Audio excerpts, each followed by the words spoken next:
So we were reading level of organisation और हमने पढ़ा था कि सेलुलर लेवल ऑफ ऑर्गेनाइजेशन हो सकता है जिसमें different type loose aggregate of cells present होगा, मतलब ग्रुप ऑफ सेल प्रेजेंट होगा जो अपने अपने काम कर रहे होंगे। तो वो किस में प्रेजेंट होता है? पॉरीफेरा में प्रेजेंट होता है। लेकिन यदि कुछ ग्रुप ऑफ सेल्स सिमिलर काम कर रहे हैं तो उसको हम बोलते हैं टिश्यू लेवल ऑफ ऑर्गेनाइजेशन, जो प्रेजेंट होता है सीलेंट्रेटा और टीनोफोरा में। प्लेटीहेल्मिन्थीज में हमने पढ़ा था organ and organ system level of organisation है, और बाकी सब में organ system level of organisation है। उसके बाद हम पढ़ते हैं organ system in different group of animal exhibit variety patterns of complexity. मतलब ऑर्गन सिस्टम में डिफरेंट कॉम्प्लेक्सिटीज़ हो सकती हैं। जैसे आपको एक एग्जांपल दिया गया है डाइजेस्टिव सिस्टम का। डाइजेस्टिव सिस्टम आपको एक्सप्लेन किया गया है प्लेटीहेल्मिन्थीज में। बताया गया है कि डाइजेस्टिव सिस्टम दो तरीके का हो सकता है, incomplete digestive system and the complete digestive system incomplete digestive system मतलब क्या होता है कि बाहर खाना आने के लिए और जाने के लिए दोनों के लिए एक ही ओपनिंग है, मतलब माउथ एंड एनस दोनों एक ही है।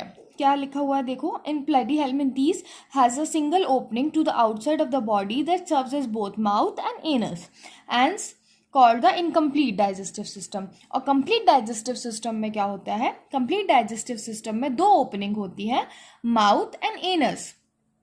जैसे कि डाइजेस्टिव सिस्टम दो तरीके का होता है, complete digestive system and incomplete digestive system, उसी तरीके से आपकी बॉडी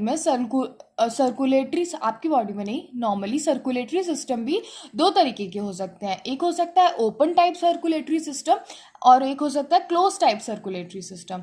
ओपन टाइप में क्या होता है कि जो ब्लड है वो डायरेक्टली हार्ट पंप करता है और सेल्स और टिश्यू के डायरेक्ट कांटेक्ट में रहता है ब्लड, ठीक है। मतलब आर्टरीज एंड वेन्स जो आपकी बॉडी में प्रेजेंट हैं वो नहीं प्रेजेंट होते हैं, और जो ब्लड होता है वो डायरेक्ट कांटेक्ट में होता है सेल्स और टिश्यू के, और डायरेक्टली वहाँ से न्यूट्रिएंट्स लेते हैं सेल्स और टिश्यू। और क्लोज टाइप में क्या होता है, ब्लड जो होता है वो आर्टरीज और वेन्स एंड कैपिलरीज के थ्रू पंप होता है और उसके थ्रू सेल्स और टिश्यू न्यूट्रिशन लेते हैं, ठीक है। Open type of circulatory system and close type of circulatory system. उसके बाद हम पढ़ते हैं सिमेट्री के बारे में। सिमेट्री भी एक बेसिस है क्लासिफिकेशन का एनिमल्स के। तो देखो दो तरीके की सिमेट्री होती है वैसे तो, रेडियल सिमेट्री और बायलेटरल सिमेट्री। पर यदि किसी ऑर्गेनिज्म में कोई सिमेट्री प्रेजेंट है ही नहीं तो उसको हम बोलते हैं एसिमेट्री। एसिमेट्री किस में प्रेजेंट होती है? स्पॉन्जेस में प्रेजेंट होती है। देखो स्पॉन्जेस ना प्रिमिटिव एनिमल्स हैं तो उनमें सिमेट्री नहीं प्रेजेंट होती है। आप कोई भी एंगल से उनको दो इक्वल हाफ्स में नहीं डिवाइड कर सकते हो, कोई भी प्लेन से आप उनको दो इक्वल हाफ्स में डिवाइड नहीं कर सकते। तो स्पंजेस आर एसिमेट्रिकल, ठीक है। That is any plane that passes through the centre does not divide them into two equal halves. आप उनको नहीं डिवाइड कर सकते। अब लेकिन रेडियल सिमेट्री में क्या बताया गया है? रेडियल सिमेट्री में बोला है when any plane passing through the central axis of the body divides the organism into two identical halves. देखो ये आपको एग्जांपल दिया गया है रेडियल सिमेट्री का। ये है आपकी सेंट्रल एक्सिस। सेंट्रल एक्सिस से कोई भी प्लेन पास होगा तो वो बॉडी को दो इक्वल हाफ्स में डिवाइड कर देगा। देखो एक ये प्लेन है, ऐसे काटो ऐसे काटो, कैसे भी काटो, वो प्लेन सेंट्रल एक्सिस से पास होगा तो वो बॉडी को दो इक्वल हाफ में डिवाइड कर देगा। बायलेटरल सिमेट्री में क्या होता है?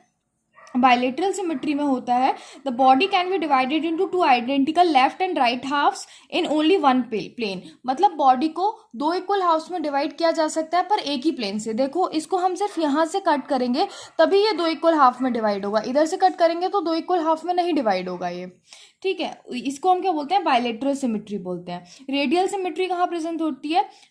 सीलेंट्रेट्स में, टीनोफोरा में एंड इकाइनोडर्म्स में। और बायलेटरल सिमेट्री प्रेजेंट होती है एनालिड्स, ऑर्थोपोडा और बाकी जो भी बच गए उनमें क्या प्रेजेंट होती है? बायलेटरल सिमेट्री प्रेजेंट होती है।